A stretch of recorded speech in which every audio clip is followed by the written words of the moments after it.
Hi, Chris. It's really nice to Hi. have you here. I'm Ryan. Thank you. I'm a case manager with the organization here. I'm a student at Fleming College on placement. So I've been assigned your case and I've reviewed your intake form, and I just wanted to say first and foremost that I'm really sorry about your loss, and Thank you. I hope that we can, work towards coming up with some strategies and things that might help us. That'd be great. Yeah, so why don't you grab a seat wherever you want. Okay, thank you. So Chris, my pronouns are he and him. Do you have any pronouns that you like to go by? I don't really, but he and him would be my pronouns. Okay, good, yeah. Okay, awesome. So did you find your way here okay today, Chris? Yes, I had no problem. Thank you. I followed your directions. Yeah, you had no problem parking at all or anything? No, I did not. Thank you. Okay, great. I'm glad it was an easy task. So Chris, does this time work for you on a week-by-week basis? Yes, it does. I'm not really working right now, so.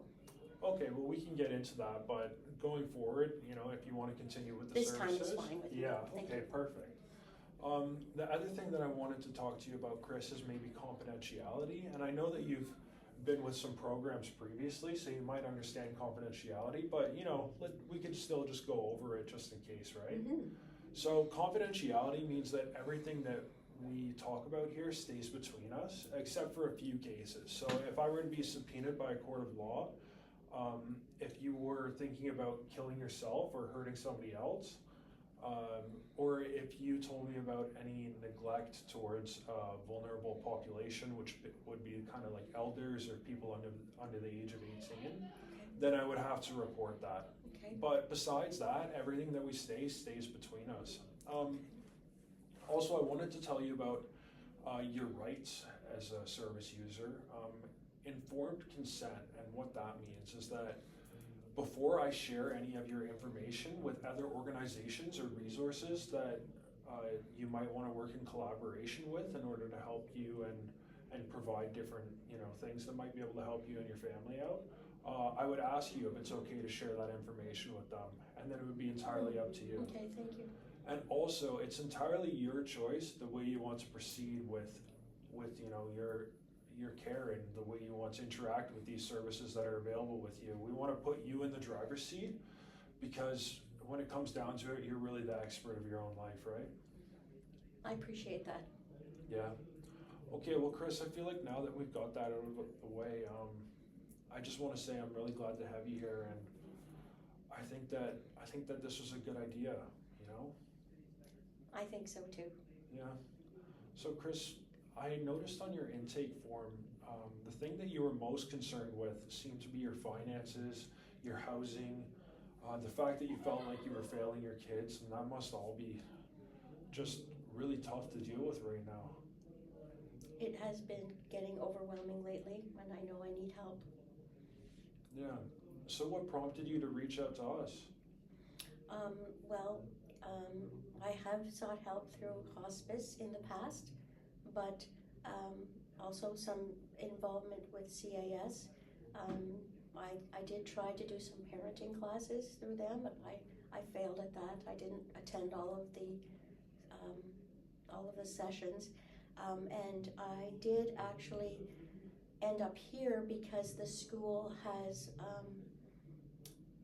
noticed that my daughter is self-harming, and so it's a family. The family is kind of falling apart right now. Right, And absolutely. I feel like I'm failing the family. Absolutely. That must be a really heavy feeling to deal with. Thank you. It is. Yeah, well, hopefully we can come up with some sort of strategy that'll help alleviate that stress and maybe get you on something that might help you feel like you're doing a better job for your family. Not that you necessarily aren't. I mean, you're doing what you can with, like, given the situation, Nobody expects you to be doing any better than you're doing right now, Chris, but let's see what we can do, and maybe we might be able to connect you with specific resources that might be able to help you in that regard. So I also noticed on your intake that you thought that maybe getting a regular schedule back together might help you with giving the kids, a better routine, and they might feel like they have a bit more normalcy in their lives. What do you think about that? Well, I did notice that when I put the plan in place that I did learn at the parenting class, where they suggested I have a schedule and that the children have more of a routine, it did seem to benefit the children, but also myself. I found that I was a happier person when I got regular rest and when I was attending to the things that I need to do as a father and as a man, instead of other things that I might be doing when things get out of hand for me, when I stop attending to the children's needs and to self-care routine. Yeah. And what do you think gets in the way of how maintaining that like routine for yourself? Well, I'm drinking a lot. I'm overusing my pain meds. When I was in the hospital, I was given medication, and I did get addicted to that. Um, and when I combine the two, I gamble. I spend time outside of the house gambling, going to bars, and I feel like I'm leaving my children without a father, and they've lost their mother as well. So I feel like a failure, and it kind of sort of gets out of hand from there. The more I feel badly about myself, the more I do those things, and I don't want to be doing those things. Yeah. I want to stop, I'm just not sure how. Yeah, no, surely nobody wants to be doing that sort of thing, especially, right? It's, it seems like it's kind of gotten a little bit out of control. Would you agree with that? Yes, especially since I've been avoiding my wife's parents, who really do want to help and have been a big help to the children. They do want to help, but for some reason I don't access them. I don't call them. I push them away. Right, right. So, Chris, I want to just go back to maybe what you had said about your substance use currently. And, you know, I noticed on your intake form and from what you just said as well that you're continuing to use your prescription in addition to drink at the same time. And my primary concern is for your like safety and well-being, and you know that combination of substances is a high-risk scenario for a potential overdose. And I understand. you understand that? I do. Yeah. So I think first and foremost, Chris, a resource that I really hope that we can connect you with is maybe an addiction counselor. Would you be open to doing something like that? I am open to trying, yes. Okay, well, that's a big step forward. I think that that's a pretty big moment to. Thank you. Yeah, absolutely. You should be proud of that. Thank you. I'll do Yeah. whatever I can. That's really nice. And you know what? I'm sure your kids will be really grateful to you for taking that Yes. step. I think so. Now, Chris, the next thing that I think that we should address that really might help take some stress off you is connecting you with the housing resources that we have available, and that we can, the different organizations that can help put together some sort of strategy in place in order to either give you an emergency reimbursement to help you pay your next month's rent, depending on the situation, or maybe they might be able to sort out some sort of housing for you. So would you be interested in something like that? Yes, I would. I didn't Yeah. know that that was available. I am about to lose the house, and it's it's a big worry on my mind right now. Yeah. If we don't have anywhere to live, I will have really made a mess of things. I don't know what I would do. Right. So I have an eviction notice. If there's anything that, yes, I would be more than willing to start something along those lines today, or as soon as possible. Thank you. Absolutely. Hopefully we can get that reimbursement before you do get evicted, but just in the case that that doesn't happen, and I know that's probably extremely stressful and weighing on your mind,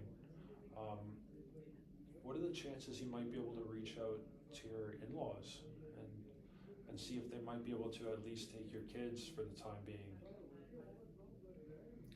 I mean, they have done that before. When I was in the hospital and in rehabilitation,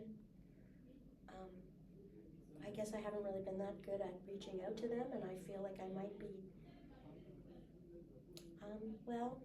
I think the truth is they would be willing to help, Yeah. and I would just have to ask them. I'm not sure how to do that, Right. but I do think if I were to ask them, they would definitely offer some kind of help if it was an emergency. It would be embarrassing for me to tell them that everything has fallen apart like this, but if we have nowhere to live, that will be something they would notice anyway. Yeah, absolutely. And you know what? What I'm hearing you say is that you're just kind of sad. Do you feel like you've let them down maybe a little bit? I feel lost without my wife. Yeah. I feel like she took care of everything that I didn't take care of. We had a good balance where I would work and we enjoyed family time together.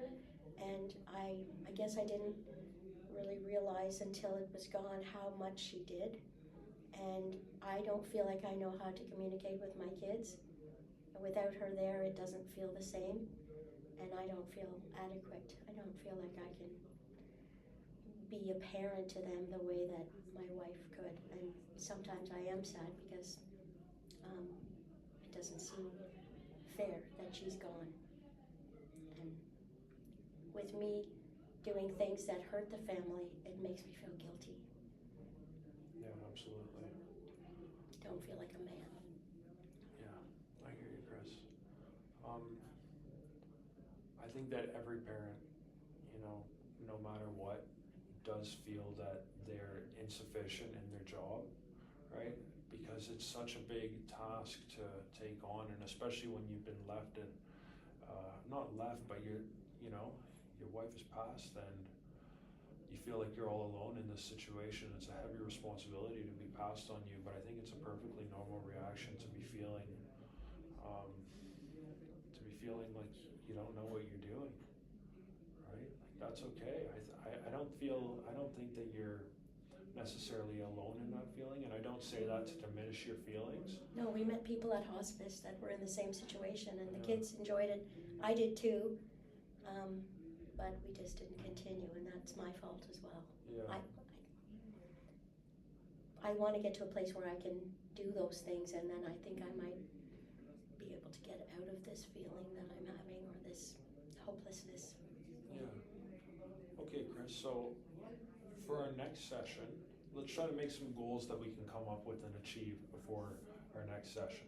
Okay. So I'm going to put you in contact with housing resources, an addictions counselor, and you're also going to try to reach out to your in-laws to see about a backup plan just in case. So what I'm going to do is I'm going to send you off a copy of the notes of this session. Okay. And then when we come back here next week at the same time, hopefully we have a better picture of how we can move forward with everything that's going on. That sounds really like a big relief. Thank you for helping me. Absolutely. Okay, Chris.